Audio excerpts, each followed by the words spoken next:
Hello guys, welcome to my channel Mastermind Solution. Today I am going to discuss about pair of linear equation in two variables. That is chapter 3rd of class 10th math. And topic is pair of linear equations. Topic is pair of linear equations. Okay. In earlier classes, in class that is class 9th में आप पढ़े होंगे linear equation in one variable, linear equation in one variable, linear equation in one variable, okay, or two variable. But here we have to study about the pair of linear equation in two variable. Various method are here: solving pair of linear equations, reducible to pair of linear equations, and various word problem. Now, what is equations? Firstly, we will discuss about what is equation. What is equation? A combination of constant and variable connected by four fundamental arithmetical operation: plus, minus, multiplication and division is called an algebraic expression. An algebraic expression with equal to sign, like this sign is equal sign, is called equation. Without equal sign, it is an expression only. As example, अब यहाँ भी ये बात कर रहे हैं कि कोई भी अगर वेरिएबल्स और कांस्टेंट, क्या कर रहा है, कांस्टेंट और variable are connected by four fundamental operation like addition, subtraction, multiplication and division. कहीं भी अगर कांस्टेंट और वेरिएबल एडिशन, सब्ट्रैक्शन, मल्टीप्लिकेशन और डिवीजन के साथ अगर कनेक्टेड है तो वो क्या होगा, एक्सप्रेशन होगा. क्या होगा, दैट इज अलजेब्रिक एक्सप्रेशन. और जब ये दो अलजेब्रिक एक्सप्रेशन, जब क्या होंगे, दो अलजेब्रिक एक्सप्रेशन को इक्वेट कर देंगे तो क्या बन जाएगा, as a equation. As example है 6x plus 12y 6x plus 12 equal 0. 6x plus 12 equal 0. तो देखो LHS भी एक एक्सप्रेशन है और RHS भी एक एक्सप्रेशन है. इधर कांस्टेंट है, इधर कांस्टेंट और वेरिएबल का कॉम्बिनेशन है. तो दो एक्सप्रेशन को इक्वल के साथ कनेक्ट करने से क्या हो गया, दैट इज इक्वेशन. अब देखिए ये एक्सप्रेशन 6x plus 12, तो 6x plus 12 में एक कांस्टेंट है, कांस्टेंट और वेरिएबल कॉम्बिनेशन यानी एडिशन भी बीच में है. तो ये आपका एक्सप्रेशन, क्योंकि इस एक्सप्रेशन में कहीं भी इक्वल साइन नहीं है, तो ये आपका अलजेब्रिक एक्सप्रेशन हो गया. और जब दो अलजेब्रिक, एक अलजेब्रिक एक्सप्रेशन ये है और दूसरा कौन सा है, 0, तो ये दो अलजेब्रिक एक्सप्रेशन जब इक्वल के साथ कनेक्ट हो जाते हैं तो वो इक्वेशन क्या हो जाता है, equation. Now linear equation in one variable, linear equations in one variable, an equation which involve only one variable, an equation which involve only one variable with higher power 1 is called linear equation in one variable. It means ये कह रहे हैं कि जब किसी, जैसे यहाँ पे एग्जाम्पल दिया है, ये कोई क्या है, इक्वेशन है. क्यों, क्योंकि इसमें एक LHS है, एक RHS, इक्वल के बोथ साइड दो अलजेब्रिक एक्सप्रेशंस है और उसमें हायर पावर ऑफ एक्स, यानी एक्स की मैक्सिमम पावर कितनी है, इधर भी 1 है और इधर भी 1 है. तो ये आपका क्या हो जाएगा, ये आपका हो जाएगा linear equation in one variable, क्योंकि यहाँ पर एक ही वेरिएबल एक्स, यहाँ वाई नहीं है. देखिए आपका सेकंड एग्जाम्पल, सेकंड आपका जो एग्जाम्पल है, इसमें भी कितने हैं, इसमें भी एक वेरिएबल वाई, यहाँ पे कितने वेरिएबल वाई और दो अलजेब्रिक, एक LHS में एक RHS में. थर्ड एग्जाम्पल देखिए, यहाँ जेड आपका एक वेरिएबल है, इधर LHS है, ये RHS है, दो एक्सप्रेशन इक्वल साथ इक्वेशन हो जाएगा. फोर्थ देखिए, यहाँ पर क्या है, ये इधर ये कांस्टेंट है और ये वेरिएबल का कॉम्बिनेशन सब्ट्रैक्शन साथ RHS कांस्टेंट है, तो दो एक्सप्रेशन है और इक्वल साथ कनेक्ट तो क्या हो जाएगा, equation. Linear refers to the fact that there are no power of variable other than. Linear means क्या होता है, किसी भी एक्सप्रेशन में वेरिएबल की मैक्सिमम पावर क्या होनी चाहिए, 1 होना चाहिए, यानी 1 से ज़्यादा उसकी मैक्सिमम पावर, यानी किसी भी अलजेब्रिक एक्सप्रेशन में, किसी भी अलजेब्रिक एक्सप्रेशन में वेरिएबल की पावर 1 से ज़्यादा नहीं होना चाहिए. तो वो क्या हो जाएगा, आपका एक्सप्रेशन जो होगा वो हमारा लीनियर हो जाएगा, राइट। नाउ अब हम बात करते हैं solution of linear equation, solution of linear equation in one variable. तो सॉल्यूशन क्या होता है, ये तो बात समझ में आएगी, इक्वेशन क्या है, इक्वेशन वो वन वेरिएबल क्या है। अब बात करें solution of linear equation in one variable. तो the value of variable which satisfy the given linear equation is called solution of root of the given linear equation. Suppose करिए कि x equal 2 है, ये solution of the linear equation 2x plus 7 equal 13 minus x. अब इसमें देखिए x equal अगर 2 हम रखेंगे, x इक्वल 2 को अगर इस इक्वेशंस में रखते हैं तो क्या ये LHS इक्वल RHS हो रहा है। अगर ऐसा सेटिस्फाइड हो रहा है यानी LHS इक्वल RHS, तो we can say that x equal 2 is a solution of this linear equation. ये लीनियर है और इक्वेशन है। तो by putting justification x equal 2 यहाँ पर पुट किया, x इक्वल 2 पुट किया तो देखिए यहाँ पर क्या मिला, इक्वेशंस में LHS आपका भी 11 हो रहा है और RHS भी 11 हो रहा है। Hence x equal 2 is a solution of this linear equation. कौन सा है, लीनियर इक्वेशन। लीनियर इक्वेशन का ये क्या है, सॉल्यूशन। कौन solution, x equal 2। Okay, note, आपको नोट जरूर पढ़ना चाहिए। Solving linear equation in one variable means finding the value of variable satisfying the given equation.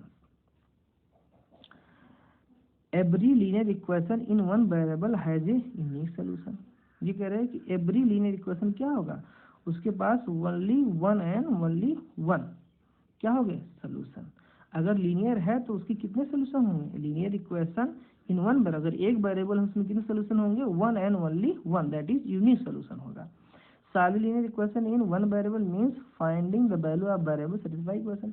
तो यही जो अभी ऊपर सॉल्व किया कि किसी भी लीनियर इक्वेशन का अगर वन वेरिएबल में है, जैसे यहाँ पर है linear equation in one variable, तो linear equation in one variable का सोल्यूशन मींस क्या है कि the value of variable who satisfies the equation, that is known as solution of this linear equation.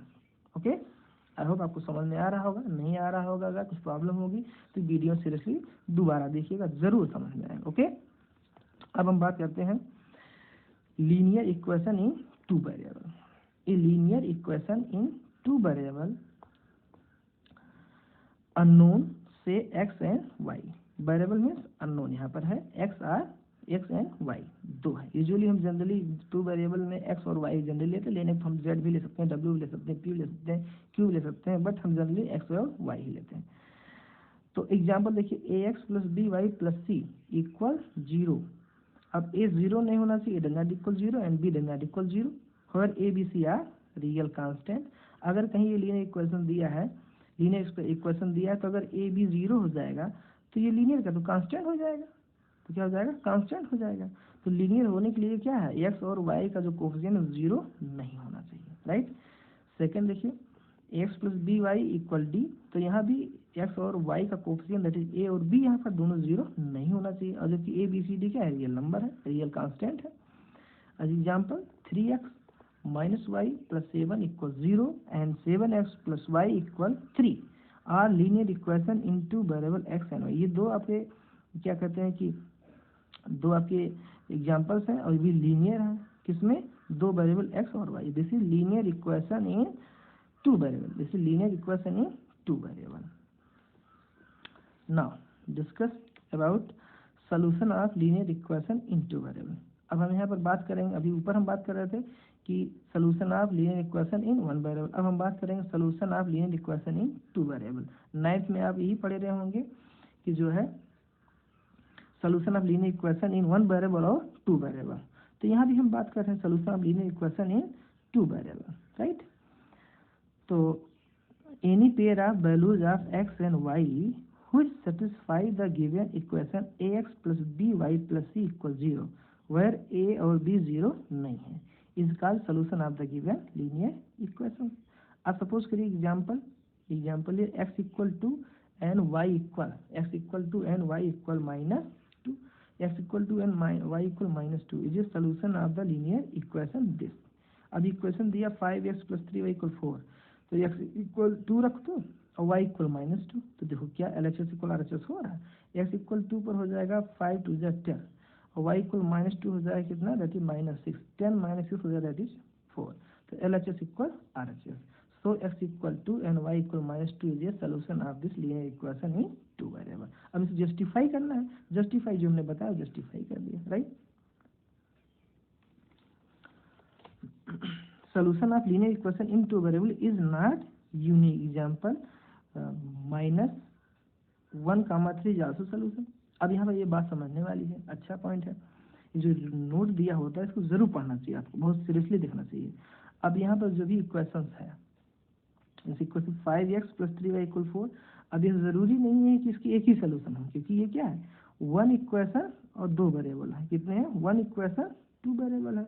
तो अब ये सी बात है कि जब number of variable more than equation से होंगे, मोर देन इक्वेशन होंगे कौन, नंबर ऑफ वेरिएबल, तब उसके सोल्यूशन कितने होंगे, उसके बहुत सारे सोल्यूशन होंगे, इनफाइनाइट मेनी सोल्यूशन। कैसे, देखिए एग्जाम्पल करो, -1 और 3, -1 और 3 रखो, तो x इक्वल अगर -1 रखोगे यहाँ पर तो -5, और यहाँ पर 3 रखो, 3 3 जा 9 है ना, तो -5 + 9 हो जाएगा 4, तो LHS 4 और RHS 4 है, तब भी ये सेटिस्फाई हो रहा है। एक सोल्यूशन ये भी हो गया और एक सोल्यूशन हो गया आपका कि x इक्वल 2 और y इक्वल -2। इस तरह से बहुत सारे सोल्यूशन हो सकते हैं। यदि x और y की वैल्यू चेंज करते जाओ तो LHS इक्वल RHS बहुत सारे रियल नंबर, यानी कि अगर x और y की वैल्यू को, यानी x और y as a real number हम चेंज करते जाएं तो बहुत सारे ऐसे नंबर्स होंगे x और y के पुट करने पर कि LHS इक्वल RHS हो।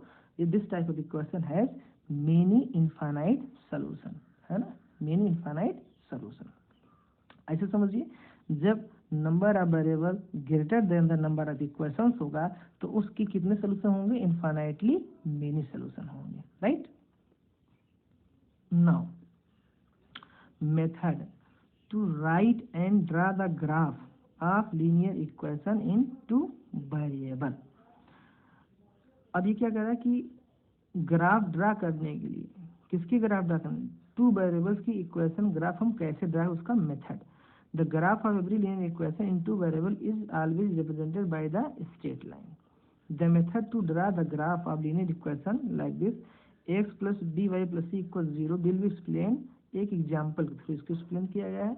हम आपको एक एग्जाम्पल थ्रू इसको बताते हैं, आपको भी और अच्छे से समझ में आएगा। Akhila went to fair in her village. Akhila मेले में जाता है, गांव में जाता है मेला देखने। She wanted to enjoy rides on the giant wheel। एक बड़ा सा हुल जो आज झूला झूलते हैं, ठीक है, उस पर झूला झूलना चाहता है। एंड प्ले होपला, और एक होपला गेम जो रिंग फेंकने वाला गेम होता है होपला।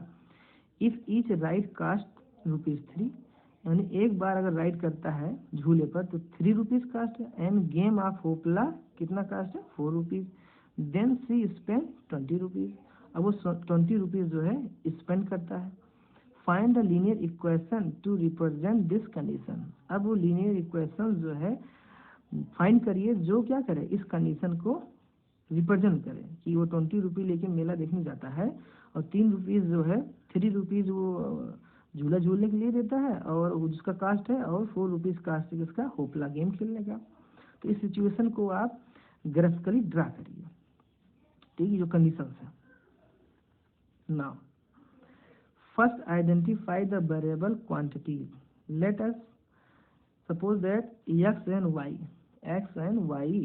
2 वेरिएबल ले लेते हैं। मान लीजिए कि हम नंबर ऑफ राइड्स कितना करता है, वो x टाइम्स, यानी कि जो अखिला है वो सपोज कर लिए कि मेले में गया और वो x टाइम्स जो है झूला झूलता है और होपला गेम जो y टाइम्स जो है खेलता है। और कास्ट ऑफ जो राइड्स है, यानी झूला झूलने की जो कास्ट वो 3 रुपीज़ है, और कास्ट ऑफ होपला गेम वो कितना है, कि 4 रुपीज़ है। तो ऑब्वियस सी बात, अगर x राइड्स करता है, यानी एक राइड करने का अगर 3 रुपीज़, तो x राइड करने का कास्ट कितना होगा, 3x हो जाएगा। आज सेम वे कि अगर 4 रुपीज़ किसका है, 4 रुपीज़ होपला गेम खेलने का, अगर y टाइम्स जो होपला गेम खेलता है कितना रुपीज़ होता है, 4y, और टोटल मनी स्पेंड करता है 20। Then we write the given condition in terms of x and y। Let the equation x + by + c = 0। तो इक्वेशन क्या चेंज हो जाएगा, एज ए सेम वे कि total cost on right 3x है। Total cost on playing hoopla game that is 4y। तो जो total cast आपका यानी कि झूला झूलने 3x है और होपला गेम खेलने 4y है, तो ये किसके इक्वल होगा? 3x प्लस 4y इक्वल क्या होगा? 20। ये क्यों 20 होगा? क्योंकि 20 रुपी झूल लेकर गया है मेला देखने, वो 20 रुपी ले गया है, तो 3x रुपीज आपका हो जाएगा झूला झूलने का और 4y रुपीज हो जाएगा होपला गेम खेलने का, और टोटल रुपया आपका इक्वल यानी स्पेंड हो जाएगा, यानी 20 रुपया उसका खर्च हो जाएगा। तो this money plus this money equal 20 हो जाएगा, जितना उसके पास टोटल पैसा था। Now it is required equation to represent the given condition, express one unknown quantity in terms of other। अब ऐसे क्या है, ये लीनियर इक्वेशन इन 2 वेरिएबल। अब इसको हम सॉल्व करने के लिए क्या करते हैं कि किसी एक वेरिएबल को दूसरे वेरिएबल के इंटर्स में हम एक्सप्रेस कर दें। सपोज यहाँ पर क्या किया है, y इक्वल कर दिया 20 माइनस 3x/4। क्या कर दिया, इसको 3x को इधर डिस्प्ले से राइट हैंड साइड और 4 से divide, that is y equal हो जाएगा 20 माइनस 3x/4। ओके, अब आपको किसी भी लाइन को ड्रा करने के लिए you have to need at least 2 point, suppose x1 y1 है x2 y2। अब ये आपको ध्यान रखना है इस चीज़ को कि हम 2 पॉइंट कैसे सेलेक्ट करेंगे। हम ऐसे पॉइंट सेलेक्ट करेंगे कि ताकि जो हमारा, देखिए अब इस इक्वेशन को इसका जो है ग्राफ ड्रा करने के लिए आपको 2 पॉइंट की जरूरत होती है। तो इसमें आपको क्या ध्यान रखना, मेन चीज़ आपको ये ध्यान रखना बेटा कि x की क्या वैल्यू रखें कि y हमारा इंटीजर ही आए। तो जनरली हम देखते हैं अगर ये डिविजिबल हो रहा है तो x0 रख देंगे, x0 अगर पुट कर देंगे तो क्या होगा, 0 हो जाएगा, और ये 4 5 जब कितना 20 होगा, तो यहाँ पर 5 आंसर आ जाएगा, राइट। और ऐसा हम कोई वैल्यू x की नहीं रखेंगे कि आपका फ्रैक्शन में आएगा, y की वैल्यू फ्रैक्शन में, क्योंकि फ्रैक्शन में आएगा तो ग्राफ ड्रा करने में आपको कॉम्प्लेक्स हो जाए, एग्जैक्ट लोकेशन आप ग्राफ पर ड्रा नहीं कर पाओगे। और अभी आगे हम बताएंगे जब 2 इक्वेशन की ग्राफ ड्रा करना होगा और थोड़ा सा एरर हो जाएगा तो आपका जो सोल्यूशन होगा, इंटरसेक्टिंग पॉइंट होगा, वो कुछ अलग आ जाएगा। अभी ये बात नहीं समझ में आ रही, अभी आगे आएगा तो हम बताएंगे। ये इतना जान लीजिए, कभी भी अगर आपका ग्राफ ड्रा करना हो तो x की वैल्यू ऐसे सेलेक्ट करना है कि y की वैल्यू इंटीजर आए, और इतना आए कि x अगर हम जो भी वैल्यू उसी के आसपास हो, ऐसा ना हो कि पेज आपका छोटा पड़ जाए, ग्राफ पेपर छोटा पड़ जाए, ऐसा वैल्यू x की ना सेलेक्ट करिए। तो एप्रोप्रिएट यानी कि बहुत ही प्रॉपर वैल्यू सेलेक्ट करिए x की, ताकि y की वैल्यू इंटीजर आए और x के नियर अबाउट, ताकि ग्राफ ड्रा करने में कोई प्रॉब्लम ना हो। तो देखिए यहाँ पर क्या रखा है, x इक्वल 0 रखा तो y इक्वल 5 हो जाएगा, और x इक्वल अगर 4 रख देते हैं तो ये जाएगा 20 माइनस 12 8/4 दैट इज 2y की वैल्यू जाएगी 2। अब 2 पॉइंट हो गए, एक पॉइंट क्या होगा 0,5, दूसरा पॉइंट हो जाएगा 4,2। अब इन 2 पॉइंट को हम ग्राफ पेपर हम हमारे पास होगा तो ग्राफ पेपर पर हम लोकेट कर देंगे, एक 4,2 है, दूसरा 0,5 है। इन दोनों पॉइंट को हम इसके से ज्वाइन कर देंगे और ये हमारा ग्राफ रेडी हो जाएगा इस क्वेश्चन का। ओके, आई होप आपको समझ में आया होगा। अगर नहीं समझ में आया है तो इस वीडियो को दोबारा आप देखिए सीरियसली। अगर फिर भी नहीं समझ तो आप कमेंट बॉक्स में कुछ बोलिए कि क्या प्रॉब्लम है, कहाँ समस्या आ रही, उस चीज़ को हम सुधार करते हैं। ओके, नाउ अब हम बात करते हैं कि एक नोट पर, इसको ध्यान से समझिएगा। Every point A be on the graph of the linear equation in 2 variable is a solution. अगर किसी भी लीनियर इक्वेशन 2 वेरिएबल नहीं, किसी भी इक्वेशन का जो ग्राफ होगा अगर उस पर कोई पॉइंट लाई कर रहा है, इट मीन्स वो क्या होगा, solution of that linear equation. Moreover इसका vice versa, every solution of the linear equation is a point on the graph of the linear equation. अगर कोई भी सोल्यूशन है, किसी लीनियर इक्वेशन का कोई भी सोल्यूशन है, तो ऑब्वियस सी बात है कि वो पॉइंट जो होगा वो लीनियर इक्वेशन पे यानी ग्राफ ऑफ लीनियर इक्वेशन पर लाई करेगा। ये बात समझ में आ गई, जरूर समझ में आया होगा। ये पीछे हम जस्ट अभी वेरीफाई कर चुके हैं, उसी को बात यहाँ नोट करके कि आपको याद दिला दे कि हाँ ये चीज़ें कुछ है, भूले ना, ये चीज़ ध्यान रखें आप। नाउ अब आपकी हम बात करते हैं कि pair of linear equation in 2 variable. अभी तक हम जो है बात कर रहे थे कि 2 वेरिएबल में सिंगल इक्वेशन है ना, 2 वेरिएबल में सिंगल और लीनियर। अब यहाँ क्या वर्ड आ गया, 10th में आपको पढ़ना है कि pair of linear equation. Linear equation 2 variable तो हम पढ़े थे, कहाँ पढ़े थे, 9th में। 10th में क्या पढ़ेंगे, pair of linear equation in two variable, two variable linear equation का पेयर पढ़ेंगे, ठीक है, यानी दो इक्वेशन की बात करेंगे। Two linear equation in the same two variable X and Y are called pair of linear equation, यानी कि एक इक्वेशन जगह दो इक्वेशन आ गया, और दो वेरिएबल, दो इक्वेशन और दो वेरिएबल, तो क्या हो सकता है, ये हम जनरल इक्वेशन क्या होगी, एक इक्वेशन होगा a1x plus b1y plus c1 equal 0, और दूसरी इक्वेशन जो होगी a2x plus b2y plus c2 equal 0, where a1 b1 c1 a2 b2 c2 are the real number and a1 square plus b1 square does not equal 0, comma a2 square plus b2 square does not equal 0। अब ये condition क्यों given है, क्योंकि बता अगर किसी भी number का, किसी भी रियल नंबर का स्क्वायर का सम अगर 0 नहीं हो रहा है, इट मीन्स वो सेपरेटली भी 0 नहीं होगा, वो सेपरेटली भी 0 नहीं होगा। Now sometime we call pair of linear equation in two variable as a system of pair linear equation in two variable. हम कभी कभी ये कहें pair of linear equation two variable, या पेयर की जगह हम सीधे कहेंगे क्या, डायरेक्टली कहेंगे linear equation in two variable, linear equation in two variable. Now graphical representation of pair of linear equation in two variable, कैसे हम pair of linear equation two variable graphically कैसे रिप्रेजेंट करेंगे, तो सेम ऐसे ही कि किसी भी लाइन को अगर हम ग्राफ ड्रा करना है तो उसमें हम एक बार एक्स की वैल्यू पुट करके वाई निकालें, ऐसे दो, एक इक्वेशन के लिए 2 पॉइंट निकालें, दूसरे इक्वेशन के 2 पॉइंट निकालें और दोनों को हम ड्रा कर देंगे। जैसे अभी पीछे बताया एक इक्वेशन के लिए, ऐसे दो इक्वेशन के लिए हम ग्राफ ड्रा करेंगे, ठीक है, एकदम सेम प्रोसेस वही है कि एक्स की सूटेबल वैल्यू रखेंगे। अब एग्जाम्पल अभी आएगा, हम आपको बताते हैं। जैसे एक इक्वेशन के लिए पीछे बताया है, सेम वही करना है, कैसे करना है वो दोबारा हम रिमाइंड करा दे रहे हैं।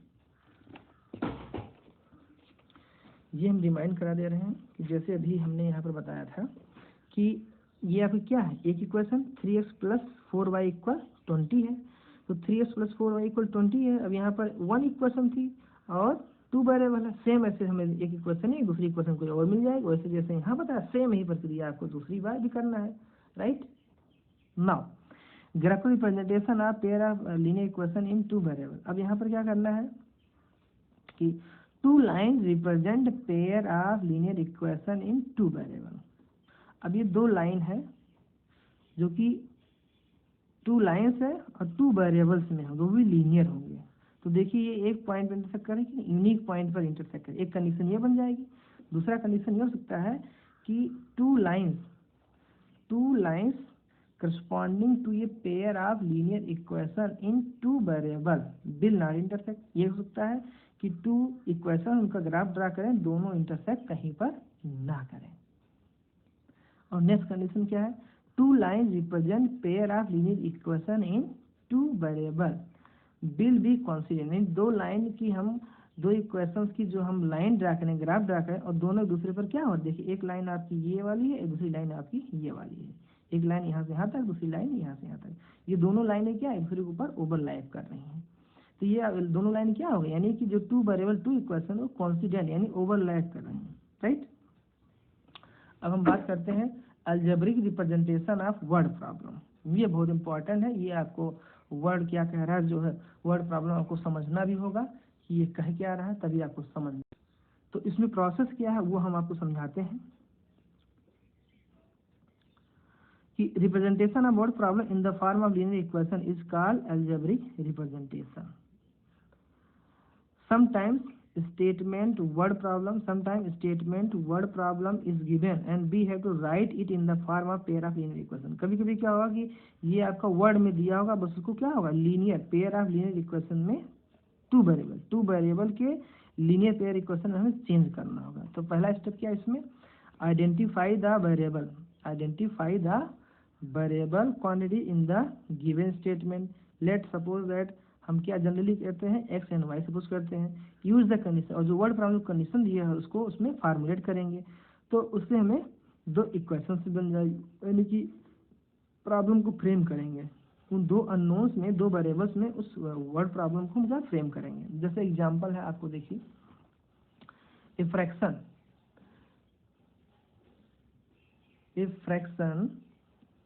becomes 4/5 if 2 is added to the both। कोई फ्रैक्शन है 4/5 है और उसमें अगर क्या कर रहा है, if two added both numerator और डिनोमिनेटर में, इसमें और इसमें न्यूमरेटर डिनोमिनेटर में टू ऐड करते हैं तो क्या हो जाता है, however if 4 is subtracted from both numerator denominator then, अगर न्यूमरेटर डिनोमिनेटर में 4 सब्ट्रैक्ट करते हैं तो वो क्या बन जाता है, fraction, then fraction becomes 1/2, fraction becomes 1/2। Represent this situation algebraically and graphically, यानी अलजेब्रिकली मीन्स क्या करना है, उसको एज ए इक्वेशन फॉर्मुलेट करना है, और ग्राफिकली यानी उसका ग्राफ ड्रा करना है, ठीक है ना। तो अभी कह रहा है कि कोई फ्रैक्शन है जो कि फ्रैक्शन बिकम्स 4/5। 4/5 कब होगा, जब 2 ऐड होता है किसमें, बोथ न्यूमरेटर एंड डिनोमिनेटर में। न्यूमरेटर डिनोमिनेटर में 2 अगर ऐड होता है तो क्या हो जाता है, वो 4/5 हो जाता है, ये ध्यान समझना है। तो सपोज कर लिया हमने कि कोई भी फ्रैक्शन है वो x/y है। अब x में 2 ऐड करो और न्यूमरेटर डिनोमिनेटर में भी 2 ऐड करो तो क्या बन जाएगा, वो हो जाएगा कुल मिलाकर 4/5 हो जाएगा। तो ये देखिए हो गया, एक कंडीशन ये हो गई। इसको सिंप्लीफाई क्रॉस मल्टीप्लाई करेंगे तो आपको मिल जाएगा दिस 5x - 4y + 2 = 0। दूसरा कंडीशन क्या है, दूसरा कंडीशन है कि जो भी फ्रैक्शन आपका है, जो भी फ्रैक्शन है उसमें क्या करना है, देखिए क्वेश्चन क्या कर रहा है, 4 is subtracted from both numerator. अब जो भी फ्रैक्शन है हमने जो भी लिया है, सपोज करिए हमने x/y लिया है, अब उस फ्रैक्शन में हमने क्या कर लिया कि देखिए 4 सब्ट्रैक्ट किया न्यूमरेटर डिनोमिनेटर, तो वो क्या हो जाता 1/2। अगर हम सब्ट्रैक्ट करते हैं न्यूमरेटर डिनोमिनेटर 4 तो हो जाता है फ्रैक्शन 1/2। इक्वेट कर देंगे कि ये सब्ट्रैक्ट करने के बाद ये चेंज होता है किसमें, 1/2 में। एक क्वेश्चन ये, दूसरी इक्वेशन आपकी ये वाली है। तो ये वाली इसको क्रॉस मल्टीप्लाई किया तो हमें मिल गया 2x - y - 4 = 0। एक इक्वेशन सेकंड मिल गई, एक इक्वेशन फर्स्ट मिल गई। अब फर्स्ट और सेकंड इक्वेशन को हम, ये हमारा अलजेब्रिकली इक्वेशन हो गया, अलजेब्रिक रिप्रेजेंटेशन हो गया 5x - 4y + 2 = 0 and 2x - y - 4 = 0। ये तो अलजेब्रिकली हो गया। अब दूसरा ग्राफिकली, बिल्कुल सेम एज इट इज, हमने आपको बताया, हम शॉर्ट में बता दें, इसको ग्राफ प्लॉट कर लीजिएगा।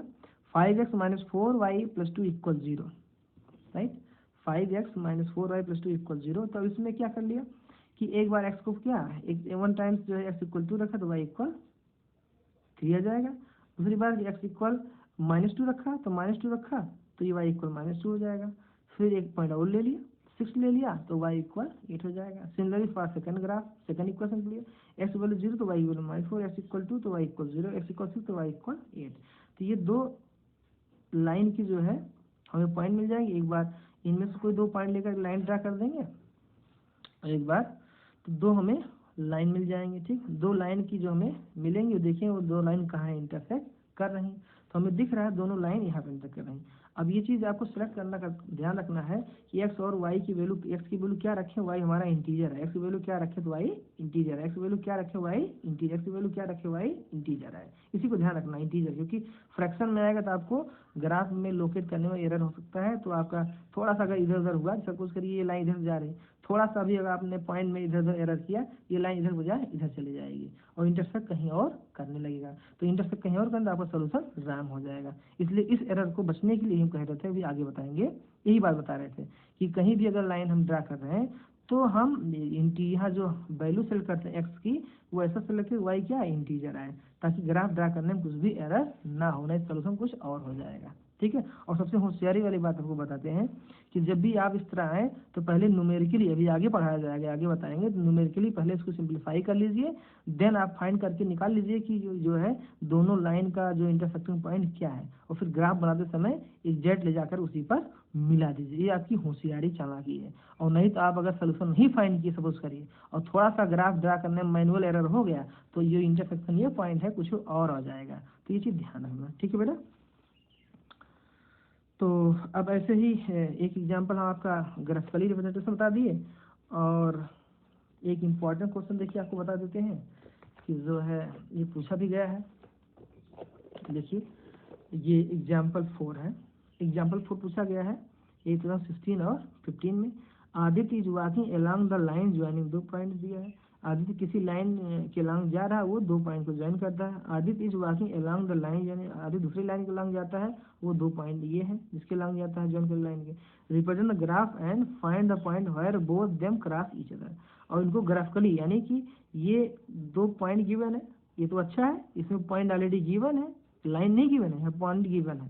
ये फर्स्ट लाइन की पॉइंट है, ये सेकंड लाइन की पॉइंट है। अब इन दोनों को लोकेट करके लाइन ड्रा कर दीजिए तो आपको मिल जाएगा ग्राफ कहाँ इंटरसेक्ट कर रहा है। देखिए तो ये पॉइंट लोकेट किया, कौन सा पॉइंट लोकेट किया, ये 1,4 ए है, बी आपका 0,6 है।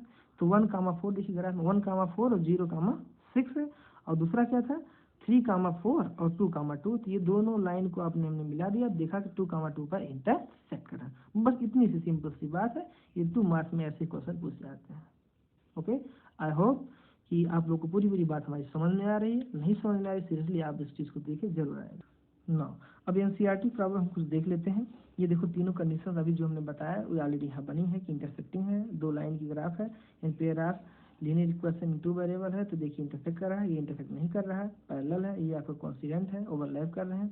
अब नीचे देखिए एग्जाम्पल है, वर्ड प्रॉब्लम हम आपको बता देते हैं कि कैसे ये सॉल्व हो रहा है, क्या नहीं समझ में आता है, क्या प्रॉब्लम हो सकती है। Let us take the example given in section 3.1। अब सेक्शन 3.1 क्या एनसीईआरटी स्टार्टिंग में है, क्या है, Akhila goes to fair with ₹20। Akhila मेला देखने जाता है 20 रुपीज लेकर, और want to have rides on the giant wheel and play hoopla game. Represent this situation algebraically and graphically. तो इस चीज़ को आपको समझने के लिए एनसीईआरटी में स्टार्टिंग के आप देखिए, चैप्टर की स्टार्टिंग में देखिए यहाँ पर लिखा हुआ है, the number of times she played hoopla is half the number of times rides she had on the giant wheel. Okay, each ride cost कितनी rupees, 3 rupees, and game hoopla cost कितना है, 4 रुपीज। ठीक है, यानी अगर एक बार वो झूला झूलता है तो 3 रुपीज कास्ट है, और एक बार होपला गेम खेलता है 4 रुपीज कास्ट है ना। तो और ये भी कह रहा है कि number of games, number of times she played hoopla, यानी होपला जो खेलता है वो किसका हाफ है, ये होपला जो है ये अगर राइड 4 बार करता है तो होपला कितनी बार है, 2 टाइम्स, यानी कि नंबर ऑफ होपला जो गेम है वो राइड्स का जस्ट हाफ खेलता है। यानी राइड्स अगर 4 बार झूला झूलेगा तो होपला गेम 2 बार खेलेगा। ये क्वेश्चन आगे भी, और ये भी कह रहा है कि हाउ, इसमें कह रहा है how would you find out number of rides she had, how many times she played hoopla provide she spend ₹20। तो ये कह रहा है कि अगर 20 रुपीज वो उसको मिलता है तो कितनी टाइम्स वो होपला गेम खेलता है और कितनी बार वो झूला झूलता है। यही आपको क्वेश्चन फाइंड आउट करना है, वर्ड प्रॉब्लम को फॉर्मुलेट करना है। देखिए आगे बताते हैं ना।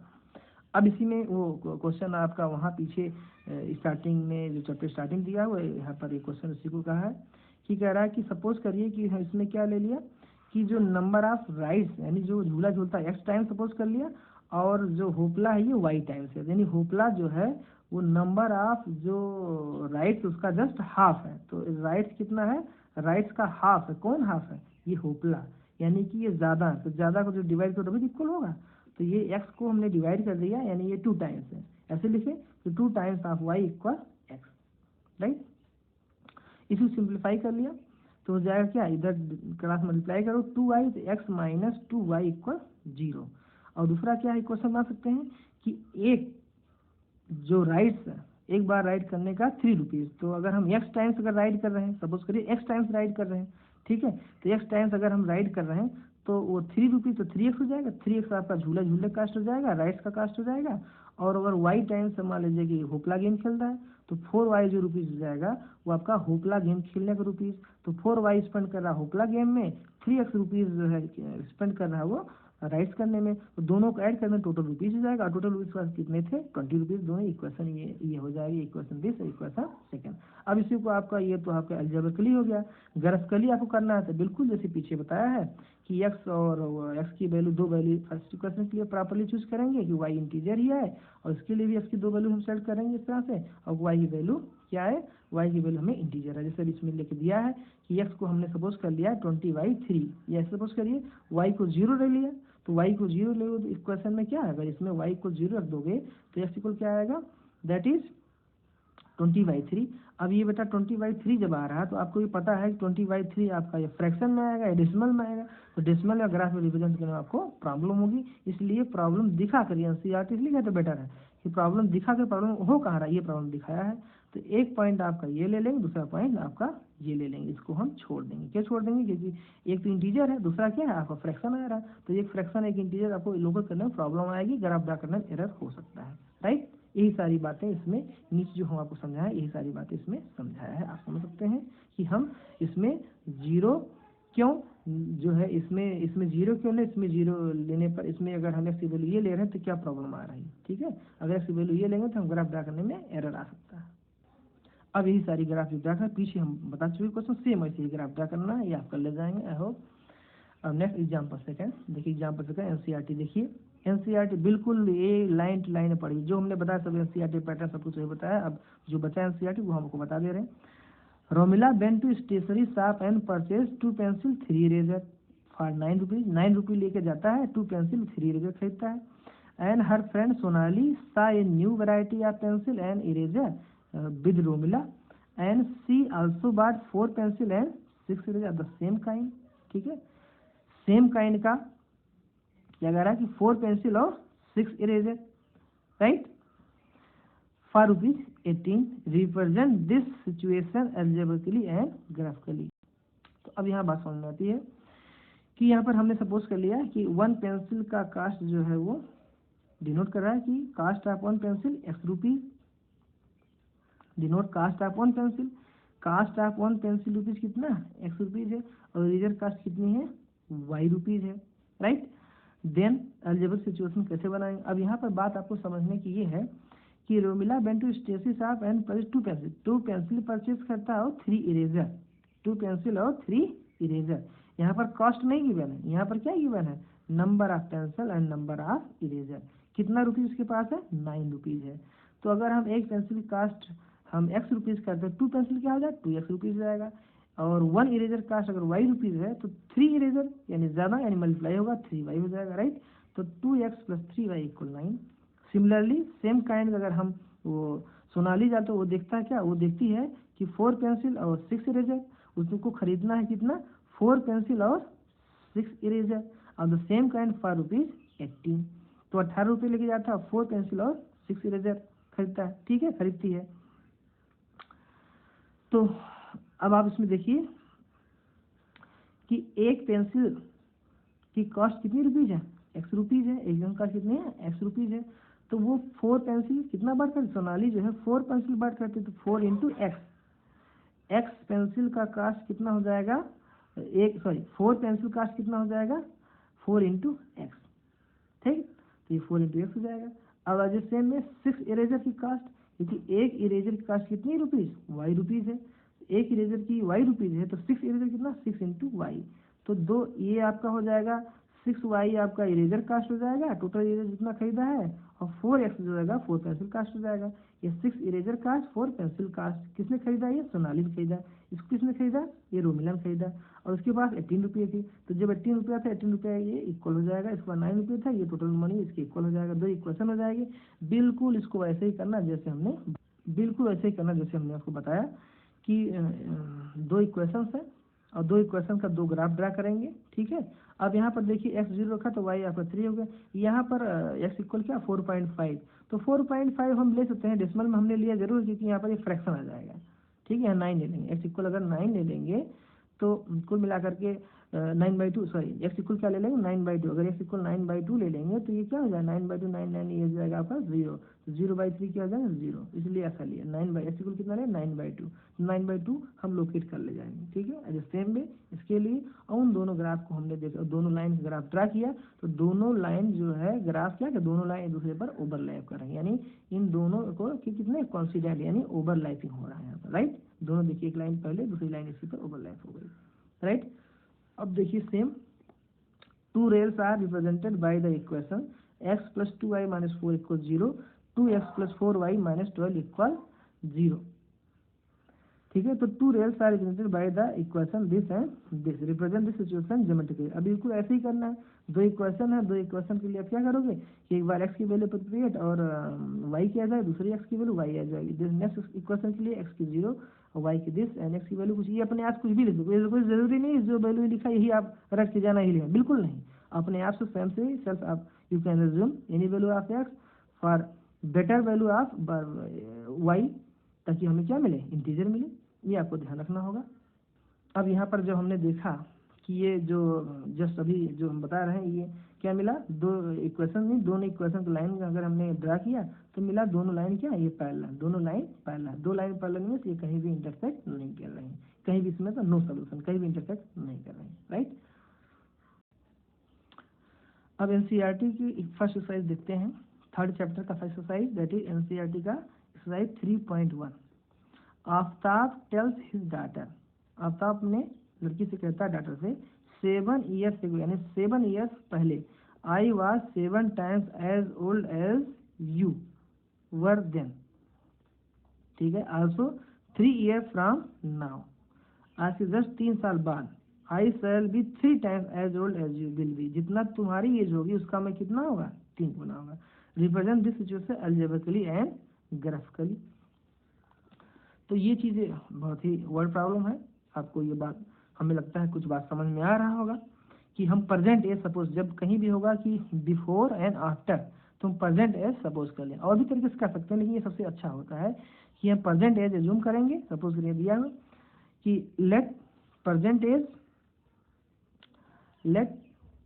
As of father that is Aftab be x year and age of the daughter y है, यानी फादर दैट इज आफ्ताब की एज हमने क्या कर लिया, सपोज कर लिया y ईयर, एंड डॉटर की एज क्या होगी आफ्ताब की एज जो है x ईयर है और डॉटर की एज y ईयर है। अब 7 ईयर एगो है, 7 ईयर एगो मीन्स अगर आज की एज x ईयर है तो 7 यानी 7 साल पहले क्या होगा, x - 7 हो जाएगा।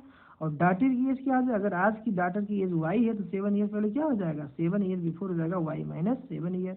According to the question, question क्या कह रहा है, क्वेश्चन ये कह रहा है, ध्यान से पढ़िएगा फिर से, कि Aftab tell his father, Aftab tell his daughter 7 year ago I was 7 time, Aftab कहता है कि 7 साल पहले कि मैं कितने उम्र का था, जितना तुम थी उसका मैं 7 गुना था। आफ्ताब कहता है कि जितना एज तुम्हारी है उस एज का मैं 7 गुना था, 7 टाइम्स था, ठीक है। तो ये देखो, ये अकॉर्डिंग टू क्वेश्चन बन जाएगा। आफ्ताब की एज कितनी है 7 साल पहले, यानी 7 ईयर बिफोर आफ्ताब एज कितनी, x - 7, राइट।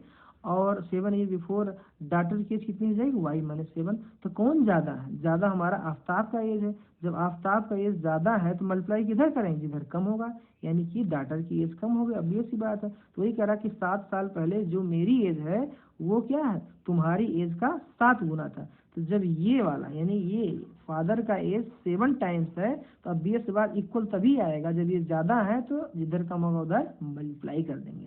तो ये x - 7 इक्वल 7 टाइम्स y, ये आपको बात समझना, यही अगर आपको समझ में आएगा तो वर्ड प्रॉब्लम कुछ नहीं है। ये कह रहा है कि फादर की एज 7 साल पहले क्या है, इसकी एज की 7 टाइम्स, ये 7 टाइम्स है, तो ये 7 टाइम्स तो यहाँ इक्वल के राइट साइड यानी अपोजिट साइड से मल्टीप्लाई कर तभी तो इक्वल होगा। और ये 7 गुना ज़्यादा है इससे, तो इक्वल कब होगा, जब इधर 7 गुना से 7 टाइम्स मल्टीप्लाई कर लें। ये बात समझ में आ गई, अगर ये आ गई तो बस इतनी ही प्रॉब्लम थी इसमें समझने वाला, तो बाकी कुछ नहीं है इस क्वेश्चन में।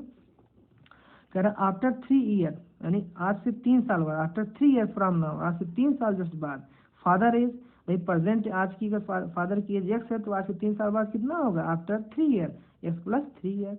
डॉटर की एज अगर y है तो आज से 3 साल बाद कितना होगा, y + 3 ईयर।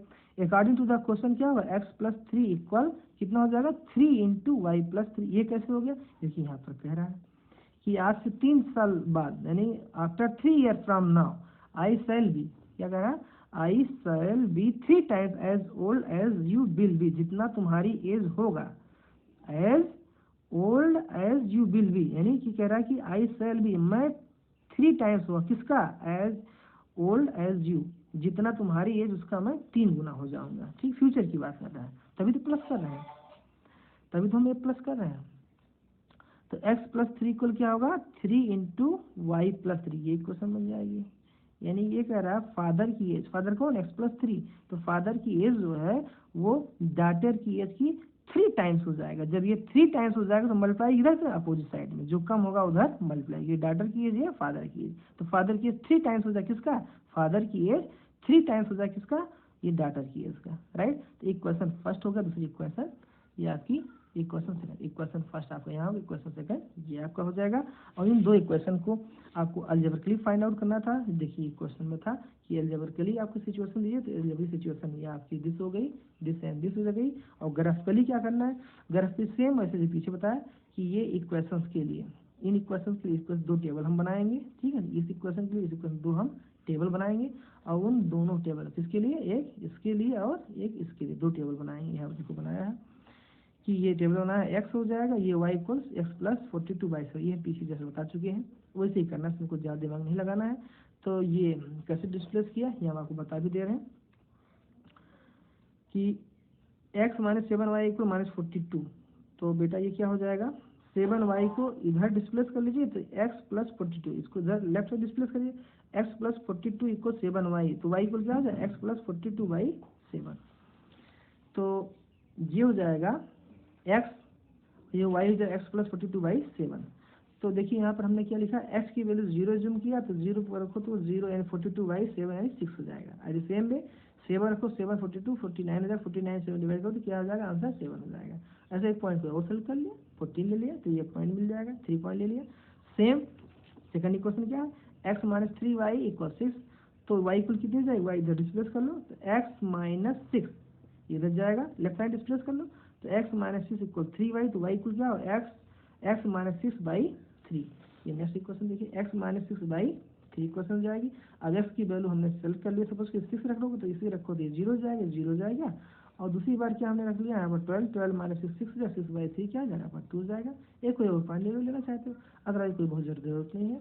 अब ये 2 इक्वेशंस की हमें पॉइंट मिल गई, 2 लाइन किससे जा रही है, इन 3 पॉइंट जा रही है, ये लाइन हमारी दूसरी वाली है, इन 3 पॉइंट जा रही है, इन तीनों पॉइंट या 2 पॉइंट में से कोई 2 पॉइंट लेकर हम लाइन ड्रा करें, इन 2 पॉइंट, इन तीनों में से कोई 2 पॉइंट या तीनों लेकर के हम चाहे तीनों ले लें या 2 ले लें, उसके बाद लाइन ड्रा करें। तो लाइन जब हम ड्रा करेंगे तो ये कुछ हमें इस तरह मिलेगा, वो कुछ इस तरह मिलेगा, ग्राफ इस तरह से लोग ग्राफ आप ड्रा कर लो ग्राफ पेपर, ये इसमें कोई समझाने वाला जरूरत है नहीं, बहुत ज़्यादा समझाना पड़ेगा। तो हमें ये मिला, इस ग्राफ से क्या मिला हमें कि ग्राफिकली देखिए दोनों एक पॉइंट पर इंटरसेक्ट करें, इसका मतलब इसका एक यूनिक सोल्यूशन, ये दोनों लाइन जो है, दोनों ग्राफ जो, दोनों लाइन का जो ग्राफ है, ये दोनों लाइन कहीं कहीं क्या कर रहे हैं, इंटरसेक्ट कर रहे हैं। अब देखिए दूसरा question, the coach of the cricket team buys 3 bats and 6 ball, coach of the cricket team buys 3 bats and 6 ball for ₹3900, later बाद में ही buys another bats and 3 more balls of the same kind for ₹1300, represent this situation algebraically and graphically। तो वैसे simple है, cost of 1 bat be suppose कर लिया ₹X and cost of 1 ball be ₹Y। तो अभी just क्या करा कि इसने 3 बैट्स, जो 3 बैट्स, एक बैट की कास्ट अगर ₹X है तो 3 बैट्स की कितनी है, 3 × X, यानी 3 बैट कास्ट 3X हो जाएगा। एक बैट्स 1 बैट्स की कॉस्ट Y है, तो 6 बैट कितनी हो जाएगी आपका, बॉल है सॉरी, तो ये बॉल कितना हो जाएगा, 6Y हो जाएगा। तो 3X आपका बैट्स का कास्ट हो जाएगा और 6Y जो है बॉल कास्ट हो जाएगा, और कितना है 3900 हमें ये चीज़ परचेज करना, इक्वेशन फर्स्ट हो गया।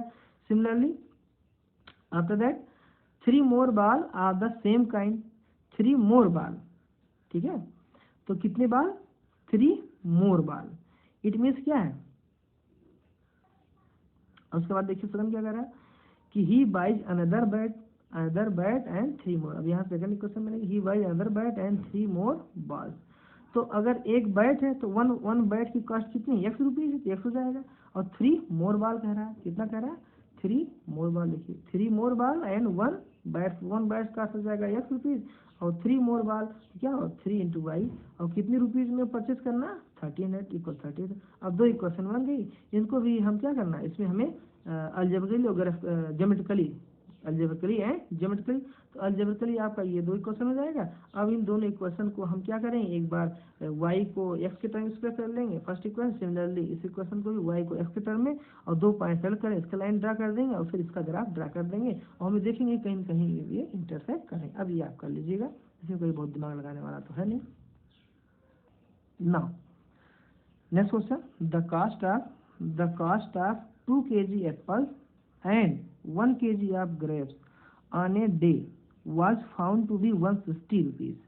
After a month, एक महीने बाद क्या करता है, the cost of 4 kg of apples and 2 kg of grapes is 300. Represent the situation algebraically and graphically. So simple है। अब इसमें एज्यूम क्या करना है, इसमें क्वांटिटी गिवन है, क्या है, क्वांटिटी गिवन है, ठीक है, और कितना उसके पास पैसा था 160 रुपीज। तो सपोज कर लें इसमें कि जो है 1 kg cost of apple is x rupees. क्या कर लेंगे, 1 kg cost, 1 kg apple, 1 kg apple cost कितना है x रुपीज है, राइट। और 1 kg ग्रेप्स कास्ट कितनी है y रुपीज। तो अगर ये 1 kg apple cost x rupees है और 1 kg ग्रेप्स की कास्ट y रुपीज है, तो कह रहा है कि 160 रुपीज के पास है। तो इक्वेशन कैसे बनेगी, तो 2 kg कास्ट 1 kg का x और 2 kg कितना हो 2x हो जाएगा। 1 kg का अगर y है तो 1 kg ग्रेप्स हो जाएगा y, तो 2x प्लस y ये आपका हो जाएगा 2 kg क्या कास्ट हो जाएगा, 2 kg एप्पल कास्ट, ये हो जाएगा 1 kg grapes cost, that is equal 160 कर देंगे। सेकेंड आफ्टर दैट कि अगर आप 4 kg एप्पल तो 4 into x plus 2 into y, तो 4x प्लस 2y इक्वल हो जाएगा 300। 4x plus 2y equal 300, where x and y are respectively the prices. x and y were respectively क्या, respectively the prices are in rupees, x पर kg and y पर kg, ठीक है। यानी कि ये भी जो मैं बताया कि एप्पल का कास्ट x पर kg है और y पर kg ग्रेप्स का है। तो ये हमें लगता है कि आपको समझ में आ गया होगा। एक्सरसाइज 3.1 यानी कि third chapter parabolic equation 2 variable का फर्स्ट एक्सरसाइज और उसके सारे एग्जाम्पल हमने खत्म कर दिए, उसके सारे कंसेप्ट क्लियर कर दिए। फिर भी अगर कोई कंफ्यूजन होती तो आप 1-2 बार जरूर पढ़िए एनसीईआरटी को जो हमने पढ़ाया है इस कंटेंट को। इस वीडियो को आप अगर 2 बार देख लेंगे तो 110% हमें विश्वास है कि I hope you can solve all the problem related to this type of